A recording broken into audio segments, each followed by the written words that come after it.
La palabra santa para el avivamiento matutino.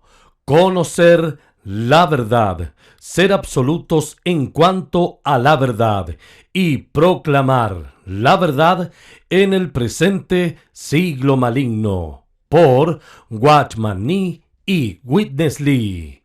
Alimento matutino. Bosquejo, semana 4. El recobro de las verdades subjetivas contenidas en el Evangelio de Juan. Día 1. El Señor desea recobrar las verdades subjetivas contenidas en las Santas Escrituras. Las verdades contenidas en las Santas Escrituras siempre tienen dos aspectos: el aspecto objetivo y el aspecto subjetivo. La salvación de Dios tiene dos aspectos: el aspecto objetivo y exterior, representado por el mejor vestido, y el aspecto subjetivo e interior, representado por el becerro gordo. Cristo, como nuestra justicia objetiva, es nuestra salvación externa, mientras que Cristo, como nuestra vida subjetiva para nuestro disfrute, es nuestra salvación interna. Todas las doctrinas objetivas tienen como fin la experiencia subjetiva. El Cristo objetivo es el mejor vestido de la justicia que satisface a Dios, la cual cubre al pecador penitente. Mientras que el Cristo subjetivo es el becerro gordo en calidad del rico Cristo inmolado en la cruz para ser el suministro de vida del creyente y su disfrute en resurrección. Día 2. Cristo, como nuestra justicia objetiva, nos capacita para cumplir los requisitos del Dios justo, mientras que Cristo, como nuestra justicia subjetiva, nos capacita para cumplir los requisitos del Cristo vencedor. La justificación es debida, porque la vida es la meta de la salvación efectuada por Dios. La unión orgánica y de vida que tenemos con el Señor y en Él subjetivamente es resultado de que seamos justificados objetivamente. Las verdades subjetivas están vinculadas al espíritu y la vida, y están constituidas del espíritu y la vida. El espíritu y la vida son la sustancia de las verdades subjetivas. Por tanto, sin el espíritu y la vida, no tenemos ninguna verdad subjetiva. Cuando vivimos por el espíritu y la vida, experimentamos las verdades subjetivas, y esto tiene como resultado la vida de iglesia. Día 3. El Evangelio de Juan, un libro que trata sobre las verdades subjetivas, revela que deberíamos tener experiencias subjetivas de Cristo. El Evangelio de Juan es un libro que trata sobre la experiencia subjetiva que tenemos de Cristo, como vida. El Padre es la fuente de la vida, el Hijo es la corporificación de la vida y el Espíritu es el dador de vida. La edificación y el aumento del cuerpo de Cristo son el crecimiento y desbordamiento de la vida. Los vencedores son los que reciben, disfrutan e imparten a Cristo como los verdes pastos de vida. El Padre es la fuente como origen de la vida. El Hijo es el manantial como vida que emana. El Espíritu es el río como fluir de la vida.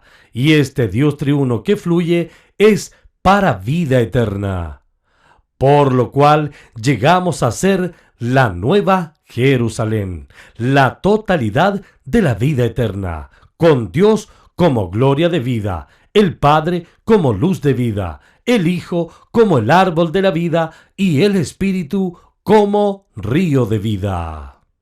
Día 4. Cristo, quien es la palabra eterna de Dios, es revelado en el capítulo 1 de Juan. Cristo, quien es la palabra de Dios, habla por Dios mediante su creación. Cristo, quien es la palabra de Dios, habla por Dios mediante su encarnación, como tabernáculo de Dios. Cristo, quien es la palabra de Dios, habla por Dios en el hecho de que llegó a ser el Cordero de Dios para efectuar la redención.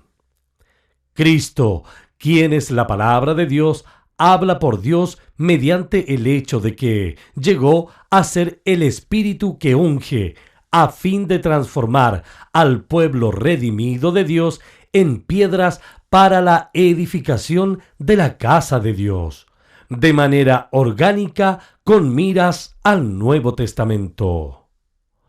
La palabra se hizo carne para que nosotros podamos contactar a Dios, tocarlo, recibirlo, experimentarlo, entrar en Él y disfrutarlo, de modo que Él pueda forjarse en nosotros.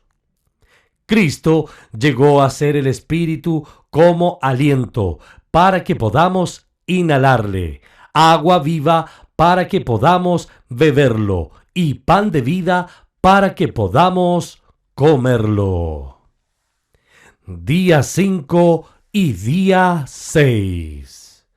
Cristo es la vid verdadera y nosotros somos sus pámpanos. La vid, la sustancia y la naturaleza de la vid son la vida, la sustancia y la naturaleza de los pámpanos. El Hijo, quien es la vid, es el centro de la economía de Dios y la corporificación de todas las riquezas del Padre. El Padre, al cultivar al Hijo, se forja a sí mismo con todas sus riquezas en la vid. Y finalmente, la vid expresa al Padre de manera corporativa por medio de los creyentes en Cristo, los pámpanos. La experiencia subjetiva que tenemos de Cristo es en realidad Cristo mismo, quien entra en nosotros para ser nuestra vida y el elemento constitutivo de nuestro ser. El Evangelio de Juan revela las verdades subjetivas con respecto a la Iglesia. El resultado de recibir al Señor en nuestro interior es que llegamos a ser constituyentes de la Iglesia. El recobro del Señor consiste en recobrar la experiencia subjetiva de Cristo para la práctica de la vida de Iglesia. La Iglesia, la cual es el resultado de nuestra experiencia subjetiva de Cristo, es Cristo constituido en sus creyentes. El Cristo que murió y resucitó se ha forjado en nosotros para producir la Iglesia, la cual es su cuerpo. Cristo en sí mismo es la cabeza y Cristo constituido en nosotros es el cuerpo. Aunque la palabra iglesia no se utiliza específicamente en el Evangelio de Juan, el hecho de que la iglesia existe y los constituyentes de la iglesia están claramente definidos y se hace referencia a la iglesia de 7 maneras. La iglesia está compuesta de muchos granos, los cuales son los muchos creyentes, producidos por la muerte y resurrección de Cristo. La iglesia está compuesta de los muchos hermanos del Señor. La iglesia es la casa del Padre. La iglesia es la vid del Hijo, con muchos pámpanos. La iglesia es el nuevo niño del Espíritu, el nuevo hombre, nacido por el Espíritu consumado. La iglesia es la novia con Cristo como novio. La iglesia es un solo rebaño con Cristo como pastor. La vida de iglesia práctica es un resultado de nuestra experiencia de las verdades subjetivas. Cuando experimentamos las verdades subjetivas, la iglesia es producida espontáneamente. El resultado de nuestra experiencia subjetiva de Cristo como vida es la vida de iglesia como casa de banquete. En la vida de iglesia, todos debemos ser miembros triangulares de la iglesia, es decir, un Marta, Lázaro, María. En la verdadera vida de iglesia se rinde el servicio diligente al Señor, se ve el testimonio viviente del Señor y se derrama el amor absoluto por el Señor. Esta es la verdadera expresión del cuerpo del Señor, el cual es un vaso para contener al Señor y expresarlo. Hoy hemos presentado Bosquejo, Semana 4, Alimento Matutino.